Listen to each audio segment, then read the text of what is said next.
સુરતના હજરાપટ્ટી વિસ્તારમાં પર્યાવરણના જતન અને ગ્રામીણ જનતાના સ્વાસ્થ્ય સાથે થતા ચેડાના મામલે હવે નેશનલ ગ્રીન ટ્રિબ્યુનલે લાલ આંખ કરી છે. મોરા ગ્રામ પંચાયત દ્વારા ધામકા ગામ પાસેથી પસાર થતી દોલાવડી ખાડીમાં લાખો લીટર ગંદુ પાણી છોડવા બદલ એનજીટીની પુણે બેન્ચે વન પર્યાવરણ વિભાગ, જીપીસીબી અને જિલ્લા કલેક્ટર સહિતની કચેરીઓને નોટિસ ફટકારી છે.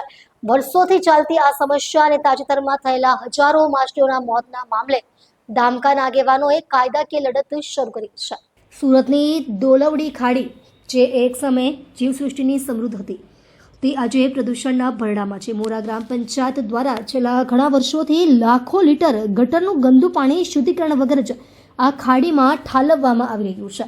આ ગંદકી ધામકા ગામ થઈને ખંભાતના અખાત સુધી પહોંચે છે, જેના કારણે સ્થાનિકોમાં દુર્ગંધ અને બીમારીનો ભય ફેલાય છે. એટલું જ નહીં, આ ખાડી પર નપતા ગરીબ માછીમારોની રોજીરોટી પણ જોખમાઈ છે.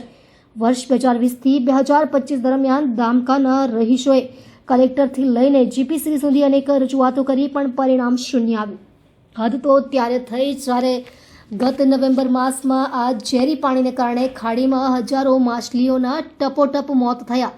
તંત્રની આ નિષ્ક્રિયતા સામે અંતે ધામકાના આગેવાનો દીપકભાઈ પટેલ અને જશવંતભાઈ પટેલ એડવોકેટ રિઝવાન મિર્ઝા મારફતે નેશનલ ગ્રીન ટ્રિબ્યુનલમાં ઘા નાખી હતી. તાજેતરમાં થયેલી સુનાવણીમાં એનજીટીએ આ મામલે પ્રાથમિક દ્રષ્ટિએ પર્યાવરણને મોટું નુકસાન થયું હોવાનું સ્વીકાર્યું છે. કોર્ટે મોરા ગ્રામ પંચાયત, સુડા હજીરા નોટિફાઈડ એરિયા ઓથોરિટી અને પ્રદૂષણ નિયંત્રણ બોર્ડને નોટિસ પાઠવી 4 અઠવાડિયામાં ખુલાસો કરવા માટે આદેશ આપ્યો છે. અરજદારોની માંગ છે કે આ ગંદા પાણીનો નિકાલ તાત્કાલિક બંધ થાય, જવાબદારો પાસે દંડ વસૂલવામાં આવે અને હજીરા વિસ્તારમાં કાયમી ધોરણે એસટીપી પ્લાન્ટ નાખવામાં આવે. હવે જોવાનું રહેશે કે 29 એપ્રિલે થનારી આગામી સુનાવણીમાં તંત્ર શું બચાવ કરે છે.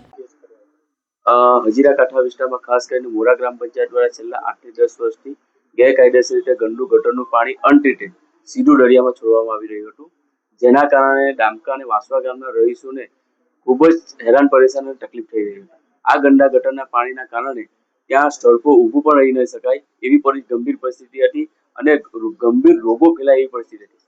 આ બાબતે અમે છેલ્લા 8 થી 10 વર્ષમાં લેખિત તેમજ મૌખિક 8 થી 10 રજૂઆતો કરી, છતાં રાજકીય અધિકારી, રાજકીય નેતા હોય કે અધિકારી હોય, કોઈના પેટનું પાણી હલતું ન હતું અને ખૂબ જ ગંભીર પરિસ્થિતિ ઉદ્ભવી હતી. આ બાબતે અમારા દ્વારા ગત 3 મહિના પહેલા ગામજનો સાથે જઈને પોતે બંધ કરી દીધું હતું, પરંતુ મોરા ગામના સરપંચ દ્વારા ગેરકાયદેસર રીતે રાજકીય પગ વાપરીને ફરી એ પાણી ગંદુ ગટરનું પાણી ટ્રીટમેન્ટ કર્યા વગર છોડી દેવામાં આવ્યું હતું, જેના કારણે દરિયાઈ લગભગ લાખો માછલી મળી ગઈ હતી. જેથી અમારાથી આ પરિસ્થિતિનું હવે સામનો કરી શકાય એમ ન હતું, જેથી અમે માનનીય નેશનલ ગ્રીન ટ્રિબ્યુનલમાં કેસ દાખલ કર્યો હતો. અમારા આ કેસને સ્વીકાર કરવામાં આવ્યો છે અને નેશનલ ગ્રીન ટ્રિબ્યુનલ દ્વારા ગત 25 તારીખે અમારી સુનાવણીને ધ્યાને લેવામાં આવી હતી અને સુનાવણીમાં જજ સાહેબે સ્પષ્ટ કહ્યું છે કે તાત્કાલિક ધોરણે મોરા ગ્રામ પંચાયત દ્વારા આ ગેરકાયદેસર ગંદુ ગટરનું પાણી બંધ કરવામાં આવે અને ત્યારબાદ મોરા ગ્રામ પંચાયત, સુડા, જીપીસીબી અને ગુજરાત સરકારના પર્યાવરણ વિભાગ દ્વારા, વન અને પર્યાવરણ વિભાગ દ્વારા 4 અઠવાડિયામાં તાત્કાલિક એમનો રિપોર્ટ તૈયાર કરીને સબમિટ કરવામાં આવે.